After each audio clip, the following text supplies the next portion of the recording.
honor of Easter, let's resurrect this bitch. I'm Aaron. I'm Josh, I'm the 90-year-old personality trapped in a 30-year-old body. and I am the middle aged man just trying to get by day. All right. Well, welcome to episode 6. So we're today going to review Ready Player One. Nice. That was my video game voice, if you didn't know. I didn't know. No, it didn't work at all. No. Well, we're going to review that anyway. But first, we got some big announcements to get out of the way.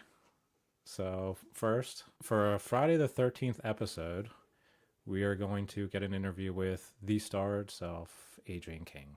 Yeah, so we're super stoked to be able So- to talk to her and interview her and see what she's been up to.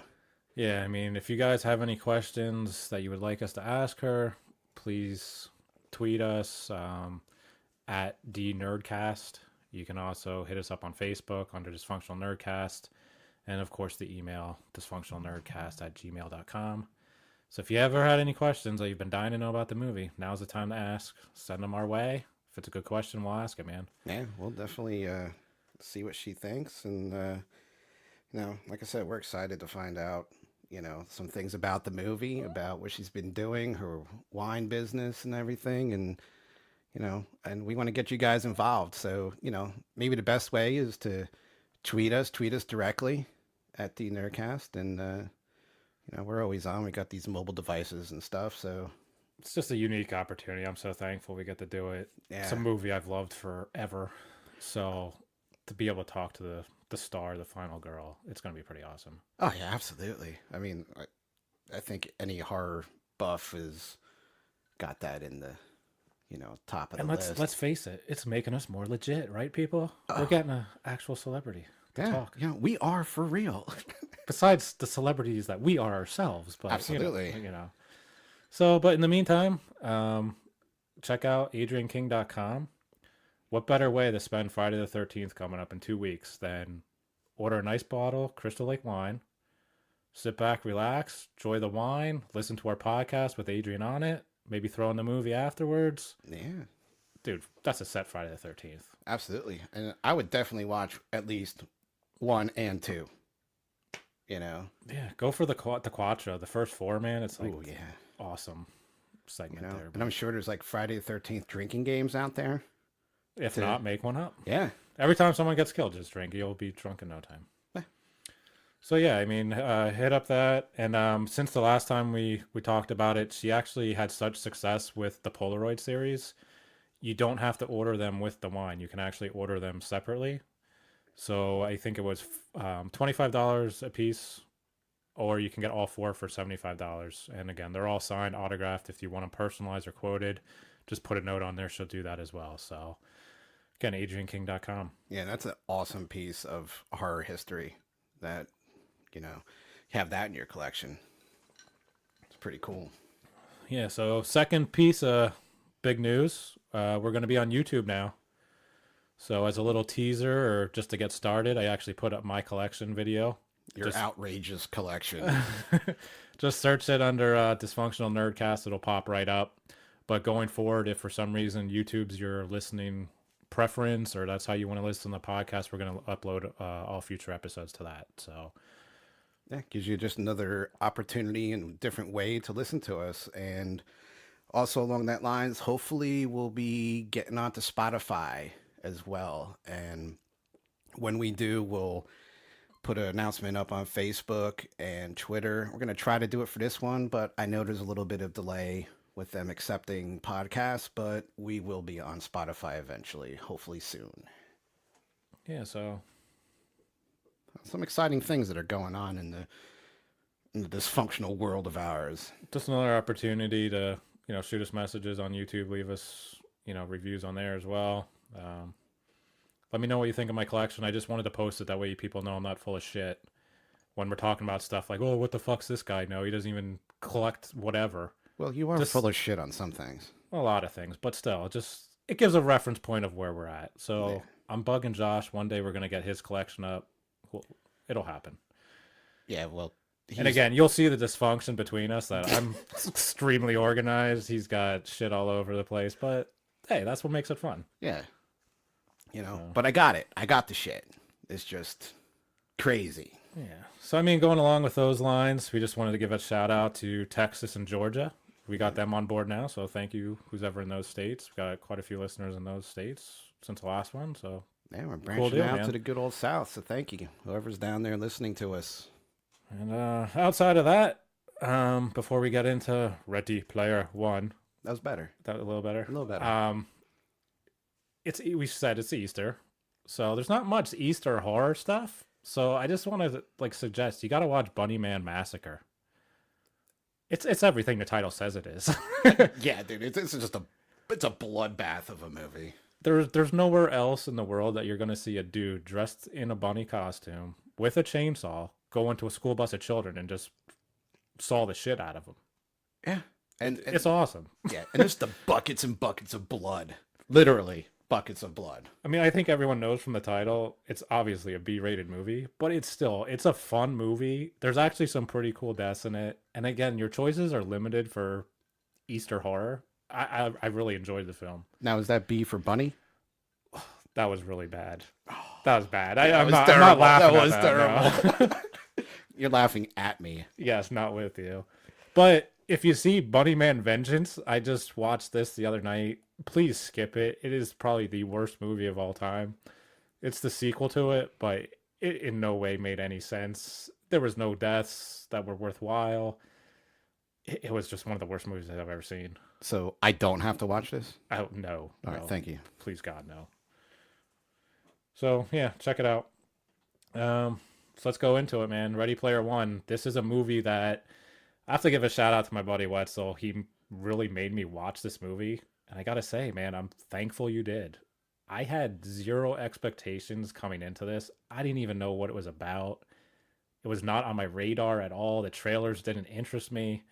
And then I just kind of started reading some stuff, and I'm like, this movie contains pretty much everything we talk about.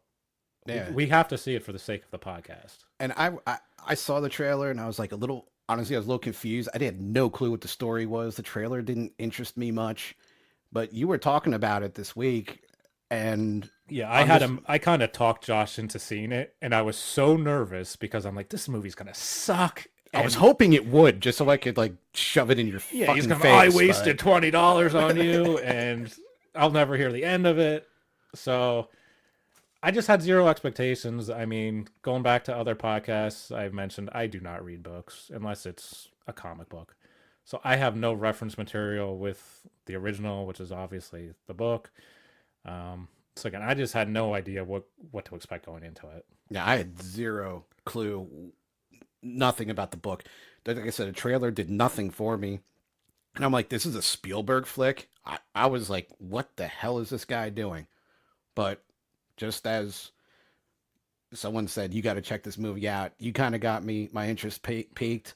And I was still on the fence. Then I was sitting there in the theater. I'm like, kind of getting excited about this for some reason. I was like reading shit in the afternoon, and I was like, this sounds pretty cool. Might be a good flick. And so, whispered down the alley, I got to thank you and your buddy for, saying go check this out because it is worth checking out. Yeah, obviously we're saying our thanks because I thought it was an absolutely fantastic movie. Uh, I don't know how we're going to argue on this movie. It's going to be tough. If you're on the verge of seeing this and you have like any, I guess, interest in pop culture or 80s or video games, which obviously you do if you're listening to this podcast, check the movie out. Yeah, I mean, absolutely. And I'm hoping like word of mouth really gets this movie rolling. Yeah, because you're saying it's only bound to make like 55 million. Yeah, and this should be $100 million movie. It's just the way it looks, the way it feels, the budget was there. I mean, this is a big movie. Like it's blockbuster quality, man. Like it's Spielberg, for Christ's sake. I mean, it doesn't get much bigger than him, and it's such a I don't know. I'm flustered almost in like how good this movie is that like I'm flustered to talk about it. I'm like, I'm excited. I tried to actually, when I was watching this, I'm like trying to find faults with it. like I do in most things. I mean, I'm trying to be critical of things, and I really could find nothing to hate about it. And then I'm like, why should I like this movie? I kind of felt like it was almost like supposed to be a little kids movie that I should be above it somehow. How conceited is that? But I couldn't do it. Yeah, like it almost like felt like it should have been like a teen movie, Yeah.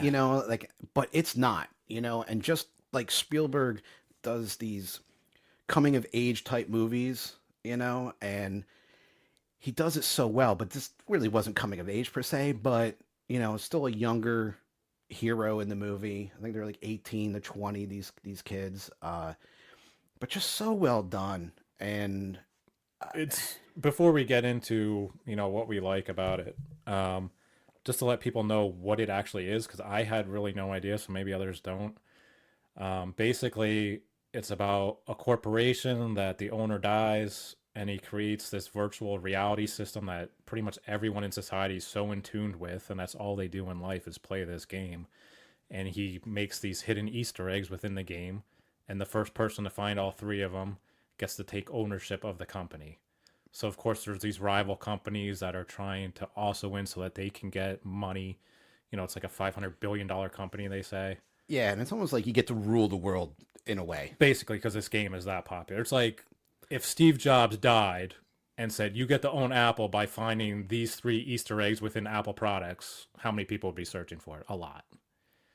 So then they come into the real life situations where they're trying to kill people in real life so that they don't influence the game, etc. Yeah, it did a really good balance between real world, this dystopian type future that was so popular in movies. It did so good to balance the two and the consequences between the two worlds. And like you said, the company IOI is influencing and taking out people that are rivals of theirs inside this virtual reality world. And And that's the, what the it is. virtual reality world is called the Oasis. So it's just a place that you can go and do anything you want to be, or do anything you want to do, and be anyone you want to be. It, So it gives you the escape because life is apparently so shitty in the future that you need to go to this alternate world. And they had like what, like, I forget, like some of the things they fought over was like, they were like stupid things like bandwidth. They were fighting over bandwidth. There was like some kind of, not like civil war for lack of uh, comparison, that uh, there's a bandwidth war. Like, how crazy is that? I mean, is that kind of what we're going towards? I don't know. I mean, I just thought it's like the crazy. social commentary in the movie is, these people, every single person, no matter who you are, you're so caught up in this virtual reality world that no one is really who they are. And that's how today is. There's so many people caught up in who they are on Twitter, who they are on Facebook, maybe who they are on this podcast, right? Like you're never your true self. You're so like worried about Yeah. impressing this virtual world. It's fake. And Yeah. that there's no different. Yeah, this took it to the extreme level, but it's the same concept. That's basically what it is. But who knows in the future? Like, are we headed down that path? And I don't know. Maybe is that why I the think book was clearly, written? yeah. But I mean, think about why so many people are on social media and what you post about on Twitter, Facebook, Instagram, Snapchat, whatever the hell else you use. You're putting out a little bit about yourself, but you can also be somebody you aren't. Well, And it gives you that freedom to say, like you can tweet out to anybody, like your hatred for something, your love for something. Nobody knows who you are unless you put a picture of yourself up. Nobody knows who you are.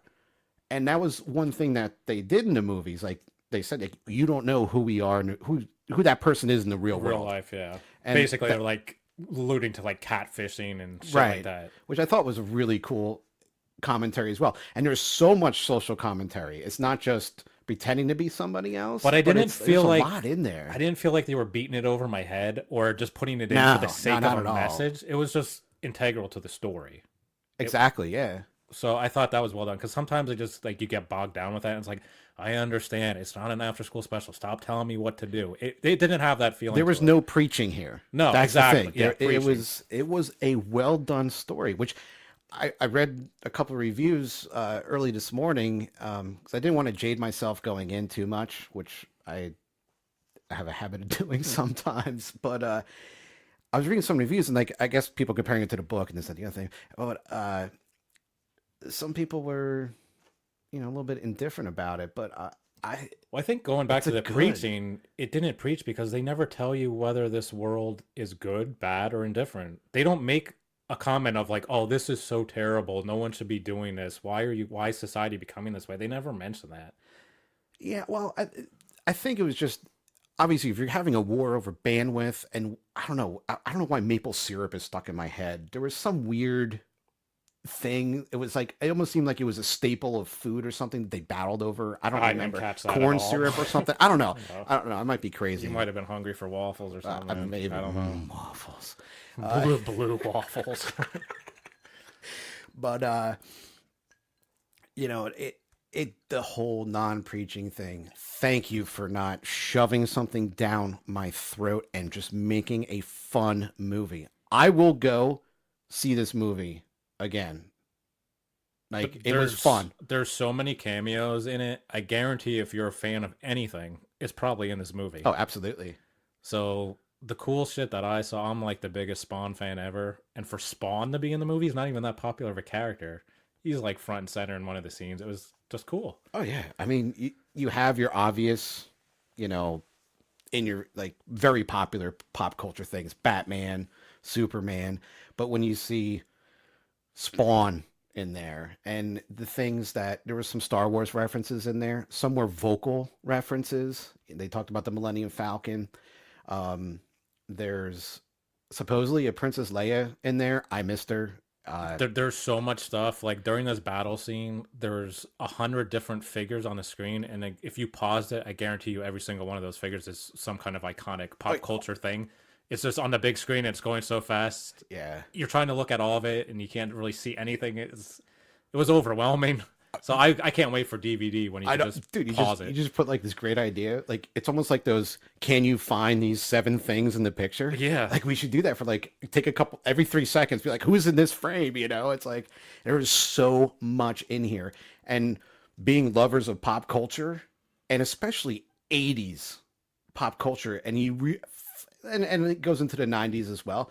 You just realize like how many of those things that happened in the '80s and '90s influenced what's going on today. yeah, it's crazy. And the creator of this world is probably like more like my age, I'd say. He's old as shit. Screw you. You'll get there one day.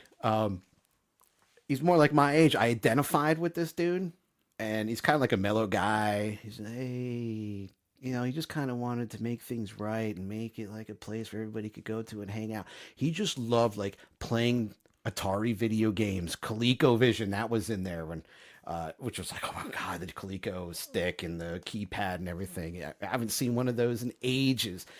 Um, the posters that were in the rooms, and his love for pop culture, people my age, that's what worked so well, and that we're passing that on to our kids. I do that with my kid, and it, it's a passing of the torch, and is done so well in this movie. And I identify with this guy because he, being that this was 2045, that he would have been as old as I would be in that at that time, and I was like, wow. It's just so well done. And to take the culture from '80s and '90s, they didn't really delve too much into modern day pop culture as much because the guy didn't grow up then. Exactly. Yeah, it's all And based on that's the what creator's mind. really worked because I don't get today's stuff as much. I'm very nostalgic, as you guys all know, and it's fantastic So what they some of did. the other cool cameos, like along the horror lines, Jason and Freddy are in it. The alien chest burster, Great. Chucky, which he was in the trailers, was probably the best moment Hilarious, of the movie. dude. It's the one Absolutely time I guess hilarious. they're allowed one F word in a PG-13. Yeah, and they used it well. And they throw Chucky into the mix, and they're like, "It's fucking Chucky!" And he just starts fucking killing people. He kills like 20 people in like 2 seconds, and he's got like the classic Brad Dourif laugh. It was awesome. Yeah, the thing with like when you're in this virtual world, you don't die in the real world, but your avatar dies. You lose all your progress, your coins, Yeah, you and start from scratch. yeah, But they do make like they start in the beginning of the game. People are so invested in this game. They spend so much time. It's like you know, when that your kid throws a tantrum, you have to unplug the game box. It was like Yeah. that's what it was, because the one guy's ready to commit suicide because he just lost in this game, and he's like, I spent hundreds of hours, I got nothing to show, and he's ready to jump out the window. Yeah, and it also goes into people like remortgaging their homes. They're spending all because they have these virtual reality suits, and they have like almost homemade ones because there's like a ghetto that people are living in. Yeah, they're called the stacks. Yeah, they're stacked up They're mobile homes. trailer parks stacked vertically Yeah, because there's like I guess overpopulation and right. And just the whole people are remortgaging their homes. They're like trying to get these suits where you can actually feel things happen in that world. It like has like sensors, so in the real world you're feeling it, but you're not going to die. But in a way, you almost are, and it's almost like a gambling addiction that we see today. But I was so it's I just the was investment that the people telling my have. partner across from me here, he wasn't familiar with this. I'm not either really, but this E-League in real life, that Yeah, I don't know shit about that. these people are getting like skins and specialized weapons on these certain games, and you can actually sell them as real life currency, where they're making hundreds, thousands of dollars off these items, and it's all virtual shit. Well, that's what they do in this world. It's like, oh my god, you got this special bomb that can take out everybody. I can win this game, and they're worth like money. It's basically the currency of this world, and it's not that far fetched because it's happening now. Yeah, it's on a much smaller scale, but it's still happening. Yeah, you see like Bitcoin and Yeah, e-currency. what and is it? It's shit. nothing. Yeah, I don't. They're making something out of nothing. It's kind of scary, man. It And really that's what is. this was about, you know? So the other cool thing in the movie, going back to horror, is they have an entire scene about The Shining. Oh, that, So you go to the hotel, and it's just out of the movie. I mean, yeah, I just saw nothing that was different. It was like unbelievable how they could exactly 100% replicate something. yeah, and it wasn't like done in an annoying way either. Like, It was awesome. yeah, I mean, it was almost like a scene for scene thing, but it's happening to these kids who the one character never saw the movie and was just scared shitless, because and then it was like, haven't you seen the movie? Here, well, the whole thing about was his name Halliday or something? Is that Yes. Yeah. so the guy who made this Oasis, people study this guy, especially since the guy dies. He leaves these three keys to find this ultimate Easter egg to own the Oasis. People go to like this archive to research them. There's special people that are Yeah, looking for it. the more you know about somebody, the more likely you are to find where he would hide something. Right. And to not know about that he loved this movie and like, oh, you never saw the movie. Like, it was pretty funny. It's like, are you a fake fan? He must have been. But no, I mean the Shining scene was great. And the thing was cool was like you saw like Jack Nicholson's body, with the axe, and you saw the axe Yeah, you come never through the get door. to see his face. But of course, I, I guess they didn't want to CGI because But you saw that the twin girls was awesome. yeah, You that get was the great. elevator Man. blood going down the hallway. And The tennis, but the ball, yeah, and the blood was just there's just so many references in the movie that I mean, they have this race scene to start the movie, which is probably one of the greatest car chases ever, right? Like, oh, it was great. I mean, a car chase is great, right? But then you reference it with a fucking T-Rex chasing down the Bigfoot car, and then King Kong comes along and he's like smashing the shit out of the street while the DeLorean is just, flying around. It's like, how much shit can you put into a scene? Yeah, It's so awesome. you have vehicles from pop culture history. The DeLorean from Back to the Future, Bigfoot, which was the biggest monster truck of the Yeah, the 80s. 66 Batmobile, Yeah, 60s by the Mad Max car. Mad Max car, the motorcycle from Akira. And even on the motorcycle, there's pop culture stickers that are all over the place. Wonder Woman, and a couple others. And I'm sure we missed cars in there. It's just, Oh, there was so absolutely, much dude. It shit was- going on. It's hard That's to. the thing. It was like so fast. Like a lot of the scenes, the action scenes are so fast. And there's just a lot of stuff coming in and out. You can't catch all the references, but the ones you did, you're like, oh, I kept going. Oh, that's awesome. I remember that. It was Well, the so coolest well thing done. about the movie is it's a movie about Easter eggs, and the entire movie in real life is trying to find the Easter eggs Right. the whole time. And that's what made it actually was really fun to watch a movie and just try to sit there and point out like, oh, I can find this, I can find that. Oh, look at that. That's cool. It was almost like a game in and of itself to watch the movie. It was like an interactive movie. I've never had that experience. No, and that's another reason why it was such a refreshing movie. It's the most refreshing movie I've seen in years. Years. I just thought it was a totally different concept. And the only thing I can somewhat relate it to is Avatar. But I think Avatar is shit because it's just a Fern Gully remake.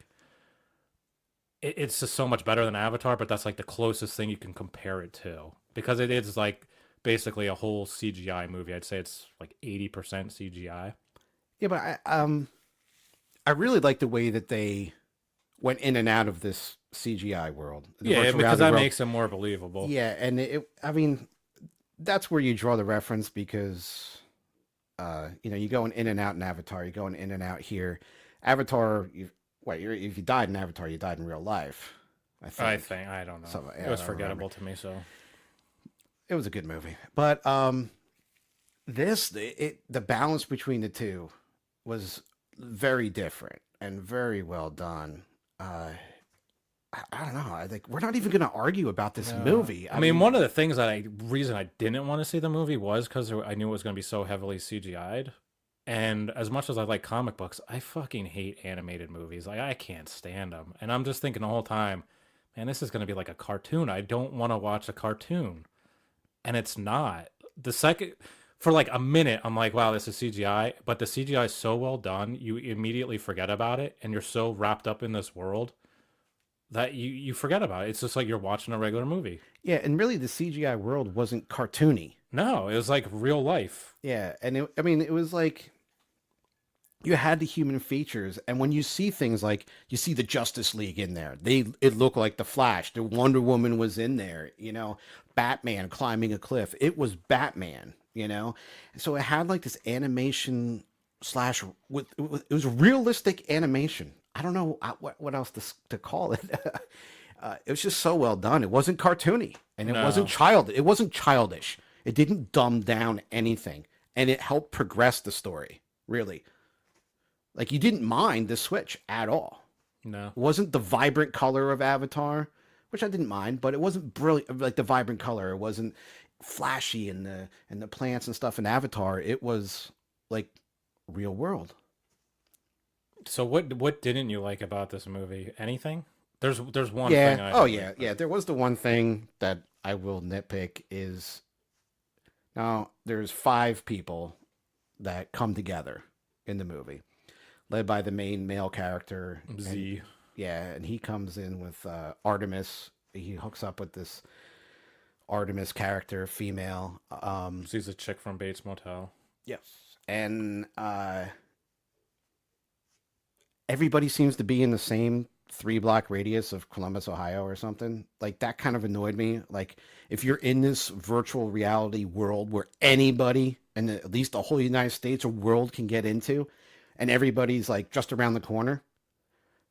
It was Little that part, hokey to me. It part was a little annoying, but I was just like, I'm taking liberty with this movie because obviously for the sake of the story, they do have to meet up in the real world to solve and beat IOI, the company that's trying to take over. So I'm like, just for sake of realistically, how are these people ever going to get together? Are they going to have time to take planes, trains, and automobiles to get there? Right? No. So like, I took liberty with that as You what are have the to. chances You they're going to be have in the to. same city? But for the sake of the storytelling, I understood it. And like we never read the book. We have no desire to read the book, but I don't kind know of if it's, do have a desire to read it now. I said that's just might be like the first book I've read in 20 years. if you read the book, I'll give you $20. That's I'll all pay right. for the book. Oh, I like I'll it. pay for the book if you actually read it. All right, that's a deal. All right. But the only thing I hated, I didn't even hate it. It was just like, kind of cringeworthy. Is they have this dance scene where they dance to like Saturday Night Live music, some kind of disco. Saturday Night Fever. Is that what it was? Yeah. I That was- hate dance numbers and all that shit in movies. Again, it's but it like, this wasn't- is the biggest nitpick in the world. It has nothing bearing on the movie. It's just like, this is how good the movie was. I have to find fault in this one little thing that pretty much means nothing. Find fault in that. I had a didn't legitimate like gripe that everybody's. It's like the strangers. They happen to go to the same trailer. They all happen to live in the same shithole. No, come on. Dance scene was awesome, man. I just- The whole club was crazy with the amount of characters that are in there. Yeah, And then there's Harley like, Quinn makes an appearance. I don't know who else was in there. there was a bunch. You said Joker was there. Yeah, Joker, and the Joker was had liberties taken with him. It was like Heath Ledger meets, this, I don't know who. He had like this little hat on, a fedora hat and stuff. I'm like, okay, but it was cool because you can become somebody in this world like the Joker. But then if you want to be the Joker with, whatever hat you want, you could be that Joker with the whatever hat you want. It was pretty crazy. You want a straw hat? Oh, it's Joker with the straw hat. You want a jester hat? Okay, Joker with a jester hat. Whatever. The dance scene I thought was hilarious, dude. When that music, I hate that fucking movie. It's the stupidest movie in the world. I just hate that. It's right up there with Grease. I can do without it. Should like every copy should be burned Yeah, on this planet. Not into musicals. But when I heard that music from Saturday Night Fever going, I was just like, yeah, like this is hilarious. Like to me, it was funny. I thought it was a good scene. You nitpick that, and I nitpick something legit. That's legitimately the only thing I can find fault in this movie. And I tried to. Like, I was just like, what can I find to rip on in this podcast? Like, I can't. I just... And again, maybe, from what I heard, the book, one of the main parts is getting the second key, and they do it at the Shining Hotel. And the Shining's not in the book. So I'm sure a lot of people that are going to read the book and then watch the movie are going to, oh, this sucks. It's nothing like the book. But again, I don't have that reference point to call back to. So to me, I could care less. Yeah, I don't. Other than that, I don't know what to say about it. Yeah, it so well done and fantastic. Besides Chucky, besides the horror characters, like what other thing was that did you sit there? There's a couple moments where I was like, yes, that's all. I remember that. Oh, it's so cool. Like, like the King Kong thing in the beginning reminded me a lot of the Universal ride, right? When he's like underground and then he picks up the tram car and he's shaking it all around. Yeah, sure. I don't know. You never went to Universal? No. What the fuck? I go to Disney. I don't have time for Universal. I go to Adult Land, not fucking little kiddies shit. But yeah, he's like shaking the tram car. So that was like cool. I don't know. There's good shit all over. Dude, Mecha Godzilla at the end. He's fantastic. like the end guy's. Mecha Godzilla, destroy Godzilla. I love Mecha Godzilla. He was badass. And there's so much in there. I bet you every time you watch it, you'd find something different. That's really the only reason why. Well, not the only reason. It was a good movie. It was a decent story. Wasn't a mind-blowing story. It was just a decent, good, fun story. I want to see it again, and I could go see it next week to look for all the little hidden things in there. Rush posters. I remember seeing Hello Kitty. Not that I'm into that, but I just didn't remember see seeing that. See, it's like everyone who sees it's going to see something different too. Yeah, I saw the R2D2. You said you I didn't see that. it. Yeah. I think there was Thundercats references in there. I saw a He-Man lunchbox. Oh, I missed that. Damn. See? Yeah. Go see it. Let us know what you see. Yeah, and we don't get paid from Steven Spielberg. I wish we did. Shit. Yeah, but Give me a part in a movie. We can't say enough about this movie. I mean, one of the cool things was like the grenades that they had. They had like different personas. Like the one person throws a grenade, it turns into a mad ball. It just blows the shit out of Mecha Godzilla. I'm like the face of the mad ball. I had that damn mad ball. Like I was like, I had that. Like, that's what makes it so fun to watch. Yeah, and they reference a lot of Atari 2600 games. They actually have to beat a game in order to get the last key. It's just cool stuff. They reference like Mario Kart in it while they're driving the cars. You're gonna find something to relate to. Yeah, and like we said, like you're listening to this podcast because we're a bunch of nerds, and I'm very nostalgic, and Aaron like digs shit from the '80s as well, and it's just so fun to watch something like that. And again, this is coming from two people that had zero interest in the movie prior to. So if you're even half remotely interested, or like maybe want to check it out, I highly suggest just go see it. And the theaters, there were. My theater I was in, you were in a little bit smaller theater, but I was in a pretty decent stadium-sized theater, stadium seating theater. It was almost full. It was almost sold out. Mine was sold out. and I was shocked. Like, but people filter in during the previews, don't really pay attention. Like people when they were getting up, I was like, "Holy crap! There are a lot of people here." And like I said, it's scheduled for 55 million tops. I'm like, I don't understand.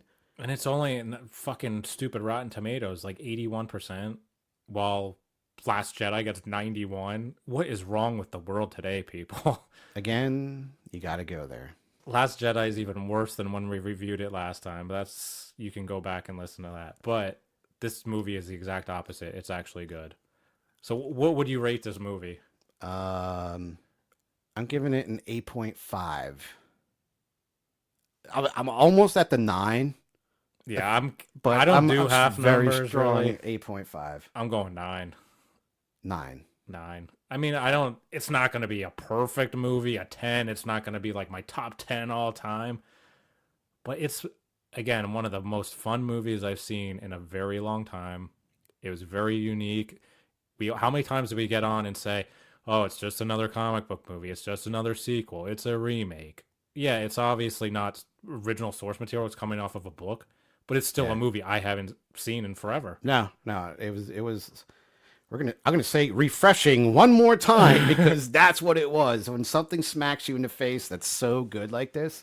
And It could be. I mean, people before I saw it were saying this is going to be like an iconic Spielberg movie. Like, it kind of is, like, in lines with Back to the Future. Like, how innovative that was. I can see that going along this line. yeah, what I really liked about this being a Spielberg flick is at the end, like the whole gang gets together. They separate for a little bit and they come back together, which is classic kind of storyline thing that happens. But they're being chased by the bad guys. They're driving in this van while Z's in the virtual reality world, and it just evoked the same emotion for me that the ending of E.T. did. And when all those kids are on that bike trying to get E.T. back to his ship to go back home, and here's this guy just trying to win the game, trying to get the last key, get the Easter egg, everything, and they're driving around. It wasn't the same scene. It was the same emotion. And that is Spielberg, and that's why he's a great fucking director. Perfectly said. Very well done, Mr. Spielberg. So one of the things that's kind of cool about, I thought was cool about Ready Player One was like how many young kids were in the audience. I don't know, like what your experience was. It was in the like half theater. and half. And what was weird is we're talking about so 80s nostalgia. Do these kids even understand the references? Yeah, and it was almost like people were bringing their kids to maybe share in this nostalgia. Like, hey, this is the stuff that we had when we grew up. We didn't have tablets and stuff. We had these awesome, cool toys and superheroes and things like that. And I brought my son to the movie last night, and it was cool just to see him get a little bit excited about some of the cool things from like 30 years ago. And I thought that was really cool. It's another passing of the torch thing, and multiple generations. Just like it's almost like things were so cool back then that they're coming back again. Everything comes back. Like styles and pop culture is just so cool. And so my boy's here. He saw the movie last night. My boy, what are you from West Virginia? My boy. I was calling him my boy. All It's my right. boy.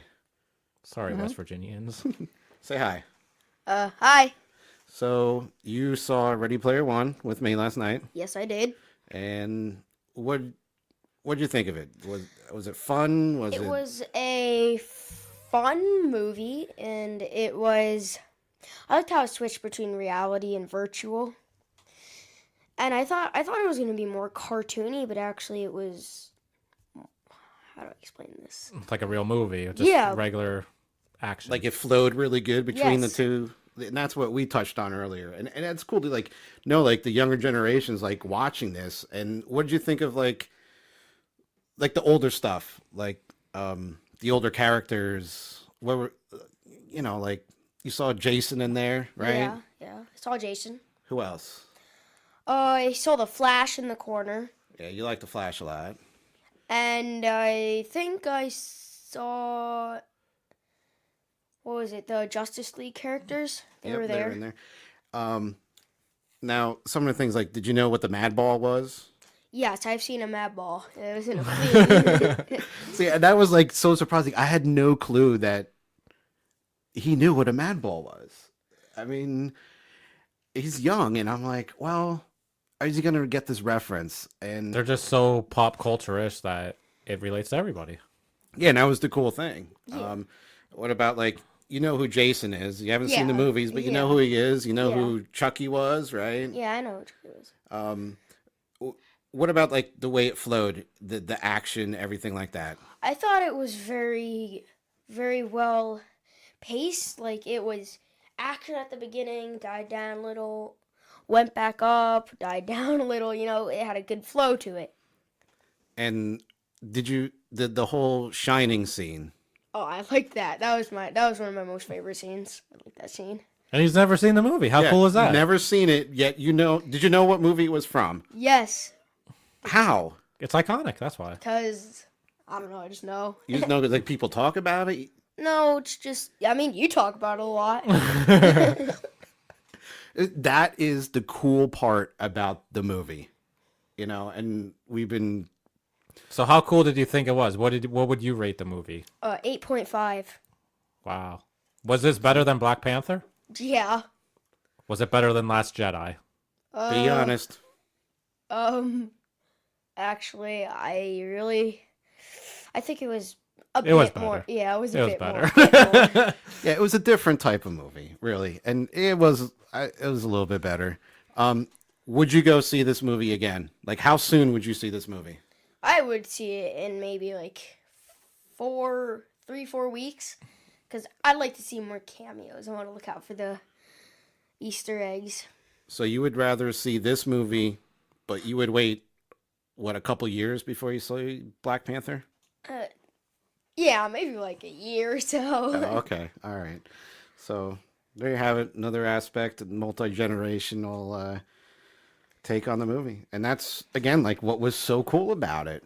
And I think it's awesome that we're all going to, take our kids to see this movie and pass all this stuff on. So that is Ready Player One. Yes. Was that better, worse? I think you're getting better as it Yeah. goes along. All right. Enough of that. Definitely. So there's so much to discuss today. So one of the other topics, R.I.P. Toys R Us. Good riddance. Why you gotta go there right away? Right away. You give it. You lost all our spoiler. Spoiler what? I don't know. I thought we were gonna like tease that we were secretly sad, but You are. no, I think you are. no. Dude, you always, I was at Toys R Us today. Look what I got. I got this. You loved going to that store, man. You loved it. No. Yes, you did. Always. Let me pour one out for my homie Toys R Us right there. All right. I gotta admit, when it closed, I was like, man, this sucks. So it's like I went into the store expecting like this could be my last time ever in here. It's kind of live up to nostalgia, right? See what I can get, see what kind of good sales they have.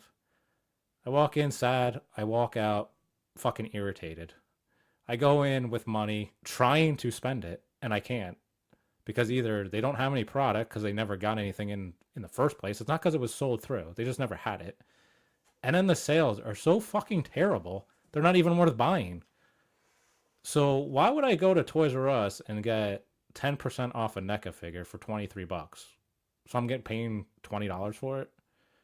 I can order it online, delivered to my house for $15. What does 10% do for anything? Nothing.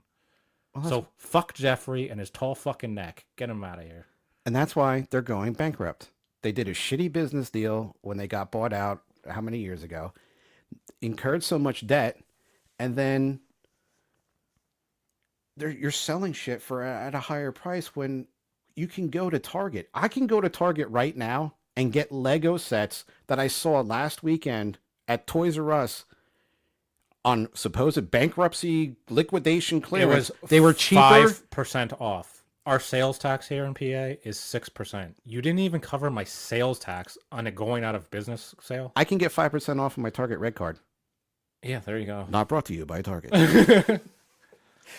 That's how ridiculous. Like, you're trying to get some money back to pay off some debt, and you're still screwing people. That's why you're going out of business. Yeah, and like you picked up awesome shit for us this week. He got us the Poe Dameron Black Series helmets.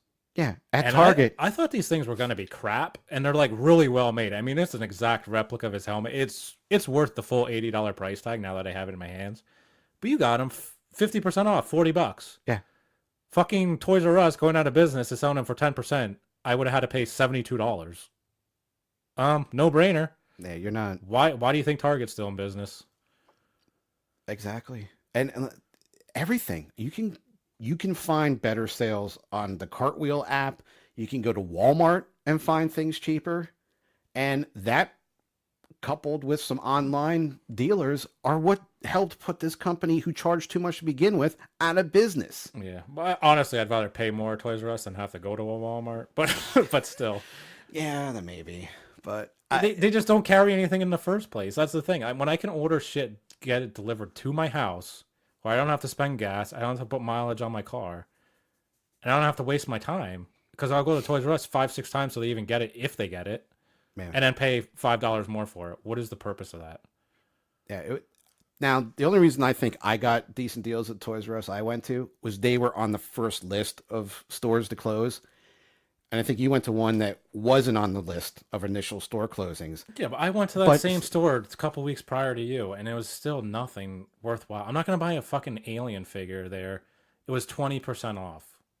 It's still overpriced. It was $50 to start. It's not worth. If I wanted to spend 50, why would I spend 45? I would have just bought it at the 50. Right. And then these stores are so packed. I don't know what's the matter with people. They're lemmings. Oh, absolutely. You're going to a store for 10% off where stuff is just selling out left and right. The store is more full than Christmas. I guarantee you, if they had a 10% off Easter sale, there'd be 5 people in the store. When I went to the one that you went to, it was like right when they said, we're going bankrupt, all stores are closing, sales are going to start soon. I went, not one thing was on sale. The store was packed. I kept getting smacked by carts, kids walking into me, standing on my feet. And I'm like, why are so many people? Carts are full. There's no damn sale.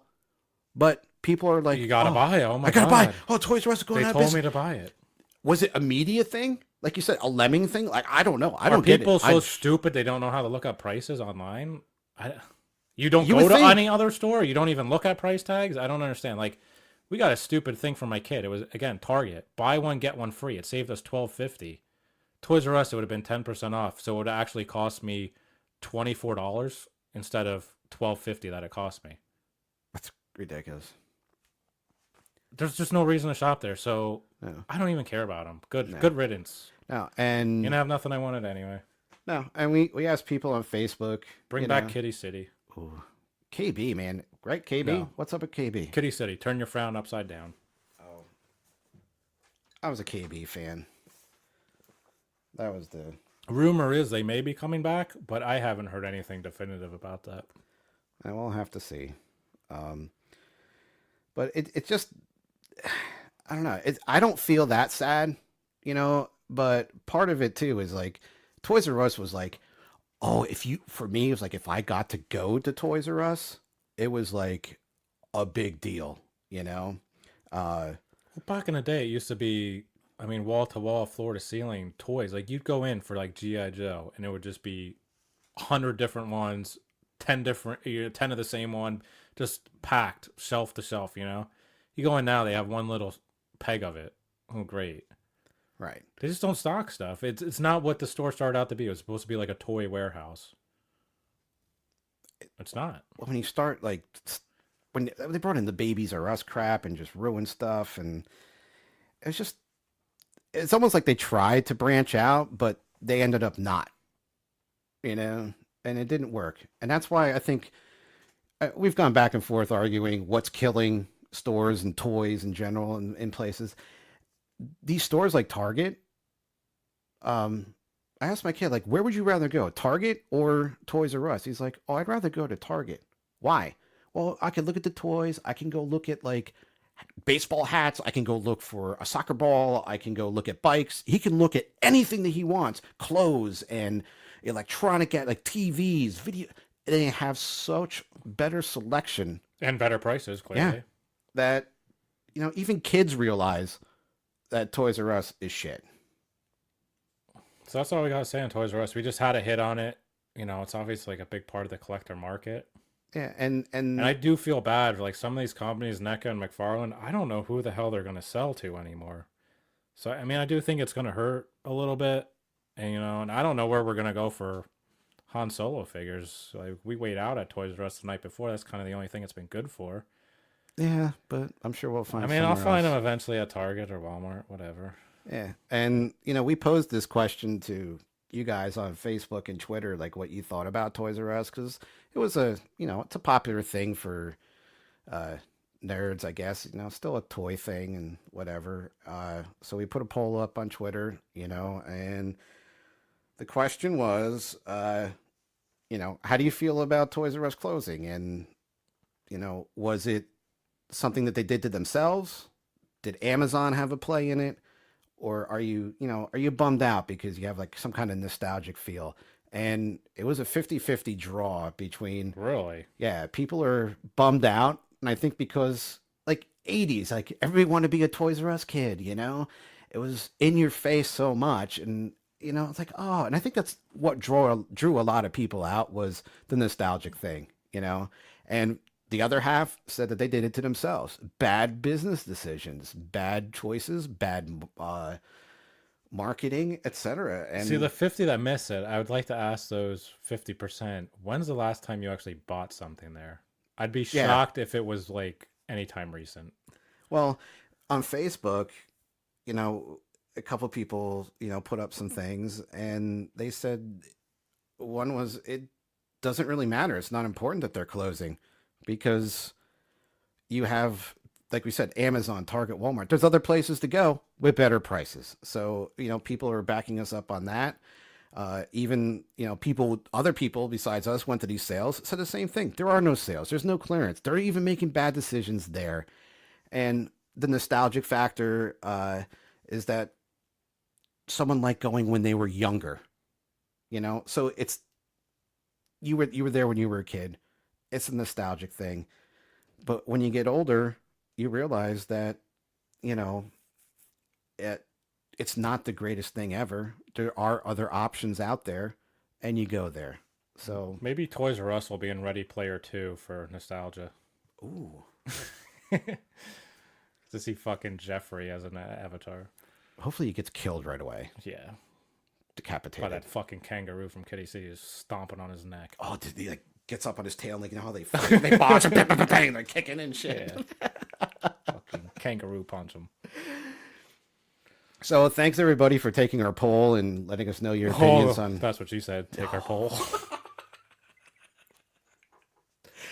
And commenting on Facebook. We appreciate it, and we'll do more things like this for you. Get you all involved. What else we got here? So, final segment. A couple more episodes of Walking Dead happened. We're going to give you the real outtake, not what they spew on Talking Dead about how great it is, because this show has jumped the shark. I don't know. This show's went total B.A. Baracus. I would yes, that's a good way to say it. This show is fucking A-team. I think they're taking. I think Murdoch is writing the show. Yeah. It's gone I swear that crazy. I'm ready to see Andrew Lincoln say, "I love it when a plan comes together." I'd piss my pants. There is so much plot armor on these characters anymore. I mean, they flip cars. Nothing happens to them. Like, the scene I'm talking about is Rick hits Negan's car over. And instead of just going up to the car and shooting Negan and ending the war, he wastes his entire round of his M16 or whatever it is, shoots it into the car, doesn't even know where he's shooting. Then he runs out of ammo. So Negan gets out of the car, and then Rick, like, oh, I gotta change my ammo right as he gets out, of course. And then he reloads with his revolver, shoots 6 times into the door. A guy who can shoot zombies from a mile away in the head now can't shoot a guy 3 foot in front of him. It's just really annoying. And again, like I understand you can't kill Negan off because we got more story to tell, but don't write it into the situation that Rick would be right in front of him. Don't have him flip the car over. You know what I mean? Like put it in a position where like, you don't have the opportunity to kill him. It's fucking stupid. Like, were you justifying someone's salary at that point? Like, oh, I don't know. Like the whole scene, that whole episode, it was like G.I. Joe as well. Everybody's shooting, nobody gets killed. Well, and then I don't know if it was that episode. I think it was actually the following episode when they actually do have the war. Yeah, at Hilltop. 30 guys come in, 25 get shot, they regroup, and now they're back to 30 guys. I think it was more. Might have been like 70. I don't know. It was just ridiculous. So, like, you see all these people die, but then the numbers never diminish at all. And the decision making of people and the lack of common sense, does it get worse the longer the apocalypse goes on? It Like, must. are you becoming complacent? Like, how does the kid take a assault rifle? I hate that term, but takes the AR-15, whatever. Nobody notices it's missing. People are falling downstairs. You're the heaviest sleepers in the world. You can't tell me you're not getting. And like only- the kid goes to this prison cell or whatever Yeah, you want to this call pen. it. For one, he could have shot the fucking prisoners through the gate since it's just a Yeah. chain link fence. Just shoot them through that. Why do you have to open it? Two, why is there nobody on guard? You just got attacked by these people and they're just going to go to sleep. No big deal. Oh, well, no extra security? Yeah, no big whoop. Okay, back to bed. Yeah. Ridiculous. And then again, like the Hilltop people, they say all the time our numbers are so small. We have to go and get the fish people, the women group. What do you even need them for? Because when I saw it, when they're in the house, there's so many people and they have to sleep on the floor and they're laying side by side by side. They take up the entire floor space. There's a million of them in there. But yet every other episode, they make it sound like there's 10 of them left. Well, now all of a sudden there's a million, just so that you can have Tobin go in and kill a few. It's like they just add people for the sake of killing them just to make it look good. And we're supposed to just disregard that the numbers fluctuate up and down by a couple hundred every episode. It's totally asinine. The writing has gotten worse. The story's gotten very blah and very lackadaisical. It's lazy. Just so drawn out. And yeah, and it's just like, it's not like anything's building either. It's just, it's like flatlined. And I'm telling you, This should be, I mean, if this is all out war, it should be probably the most exciting time of the show. And it's not. It's probably the most boring. at this point, I wish they did this in like 3 episodes. Just shoot everybody in 3 episodes, get it all done. I don't need to see people sending bodies in boxes and this, that, the other thing. And, oh, what are we going to do here? And stupid Simon with his stupid sayings all the time. Just shut up. I hate Simon now. It's just, I'm angry. I do I'm like angry. Simon. I'm I do like Simon. No, I hate Simon. I hate his whole, he's like the Negan wannabe, obviously. Like he tries to come up with those witty things. I'm sick of Negan. I was sick of Negan 2 episodes after he showed up. I hate the way he talks. I know you're supposed to. I just hate his leading and his swagger and this, that. And Simon with this stupid... He's one of those people who has a comment for everything. And like the person you work with has a comment for everything. And it's just so annoying and arrogant. And you just think to yourself, shut the fuck up. I think you just described me at work. Oh. Right? Yeah, pretty much. But Yeah. I know you're supposed to hate these characters. There's a different way to do it than just pure hatred. Just be gone with them. I just think the writing is stupid. You just put them in too many predicaments that make zero sense just for the sake of making something happen. The show has been going downhill. They've been losing viewers. I don't care if this is the most watched show on a Sunday night. If this is the best thing you can find on a Sunday night, I'm getting to the point of I need to finish it because I have so much invested. But I'd almost rather put in a movie I've seen 20 times than watch this.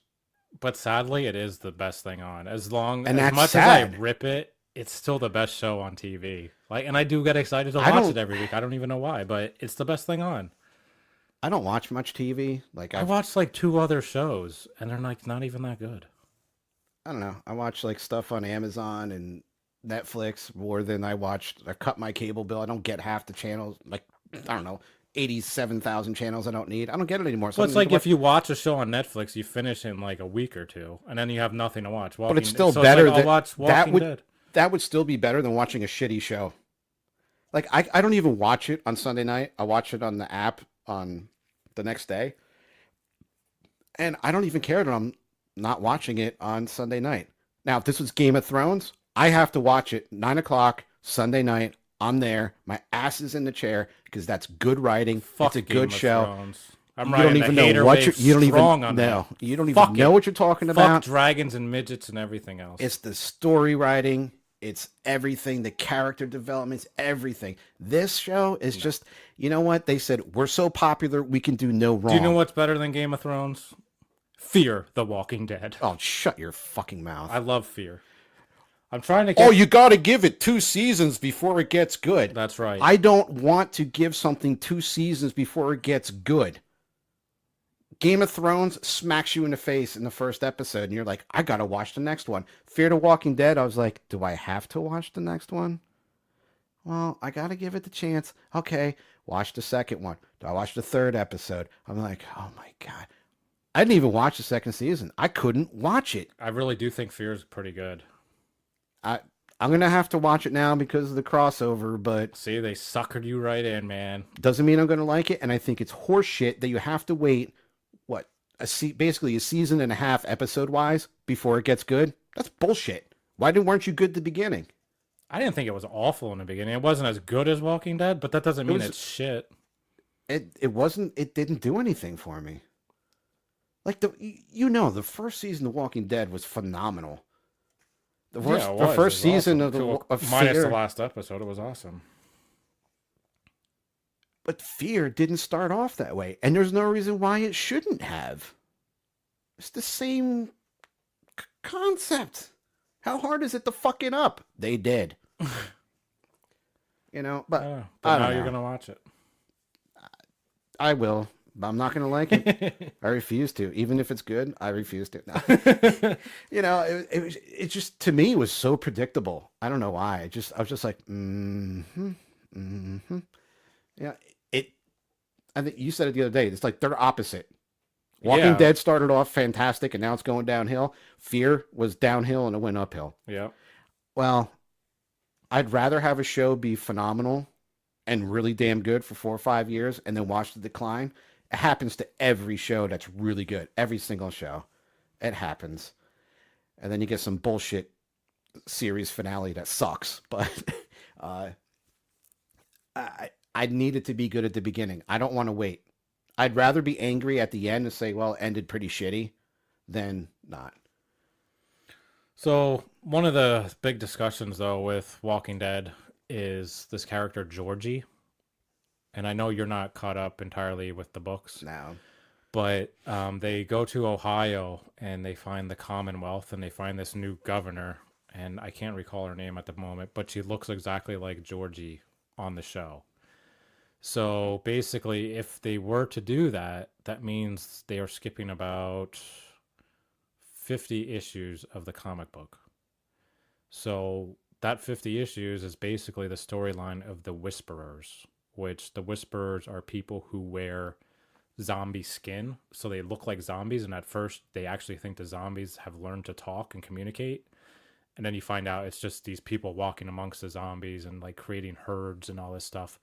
So some of the biggest characters in Walking Dead comic are Beta and Alpha. Basically, they're the next like group of Negan or whoever. So Negan becomes a good person in the book. He helps save the day against Beta, and so forth. So people are kind of predicting that maybe the show is going to totally skip that entire thing and get caught up with the book currently. And this is where maybe we were talking the other podcast that the show's going to go off in a Y and be a completely different thing than the book. And if they get caught up, they obviously have to do that. So that's why I'm wondering maybe they did skip ahead.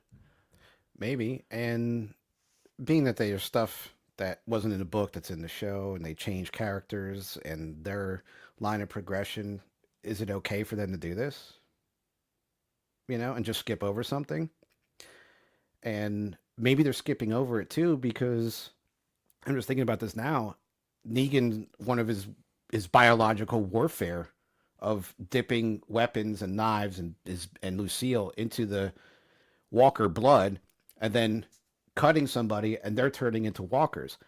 Well, if you're wearing, this is where I've always Well, then that didn't stop the show prior to where when they wore blood and they stabbed people and the blood splatters all over the right. face. Like, how did that not infect anybody? No one's ever gotten sick before. Right. But now you're gonna have people wearing skins and blood, and it has to get into your mouth or your eye or an open sore somewhere. But It has to. the comic book did the same thing. They had the biological warfare aspect, and then they still had these skin wearers. I don't know. Personally, I want to see the Whispers on the show. I think it's a really cool concept. But the reason I think they might skip it is because everyone's saying this war is so drawn out. They're tired of it. They're tired of Negan. You don't need another one. So, yeah, why are you going to end the war and then we're going to get right back into another war with a different group? It's the same thing over and over again. And let's face it, I honestly think this show has about 2-3 seasons tops. That's it. I know, like, Kirkman's thing is, this can go on forever. I can write these books forever. It's just the way the world's going to be. It can go on and on and on and on and on. Yeah, in theory it can, but people get sick and tired of it. And when you lose about half of your viewers, you have the potential of losing one of your most popular characters now. There's always been talk that Andrew Lincoln is getting tired of, coming over here to film. He's got his family, etc. All these rumors, speculation. Once you start losing characters, it goes downhill. It really does. And it perpetuates the end. It's going to end. It's not going to go on much longer at all. That's my feeling. I think 2 years, 3 years would surprise me. And I think at the third year, it's shit. I don't know, but they got a lot of shit to wrap up for this season. We still got to find out what Eugene and Gabriel's deal is. We got to find out where Aaron is with the women's group. Obviously, you got to end Negan. You got to find out where's Morgan going. What's his whole deal? I mean, you got to wrap up the Hilltop. Everything. Yeah, there's a lot. There's a lot, and there's 3 episodes to go. I don't know how they're going to do it. And if it's rushed at all, dude, they're going to lose more viewers. Yeah, because you've already drawn it out so much. You should have stopped. And then you got the whole Dwight situation. Yeah, I mean, there's a lot, and it's just... is Simon going to die or not? Obviously, he's going to have to. It's just not happening for me, man. I'm going to watch it. There's certain elements I like. Dude, it's on the backside, man. It's on the back nine, man. Just like a quarterback at the end of his career. Don't say it. I know what you're thinking. Every good thing has to come to an end. So end it gracefully, please. All right, so that's kind of all we had on Walking Dead. We'll hit it again, not until the season finale. There's not even much happening in between anyway. And again, watch your Talking Dead if you want every little fucking aspect of the actual story. We're just here to give the real reviews. That's right. We're unbiased. We are not paid by anybody. And we will never give you the suck-ass opinion. So, again, we are on the Twitter at TheNerdcast. Shoot us something on that. We're going to put more polls up on there. I'd like to get you more involved. We are on your favorite podcast directory, whatever you listen to. I'm sure we are there. Podbean, Apple Podcast, iTunes, whatever you want to call it. YouTube now. Check out my videos. We're going to be on YouTube. We're going to get up on Spotify soon. Google Play. Along with YouTube, maybe we'll throw up some other videos besides, just listening to our podcast. We'll throw up something. Maybe, hopefully not our lunch, but, maybe we'll be out somewhere and we'll record something. Go to a Comic-Con or something and we can record something there. So some ridiculous swords being sold. Or whatever. Some gutter guards. Yeah. And always, we are available through email at dysfunctionalnerdcast@gmail.com. So let us know what you think and what you want us to talk about. And don't forget, about 2 weeks, maybe a little bit sooner, we'll have the Adrian interview up for you. Yeah, So, looking forward to that. so until next time, start buying your toys online.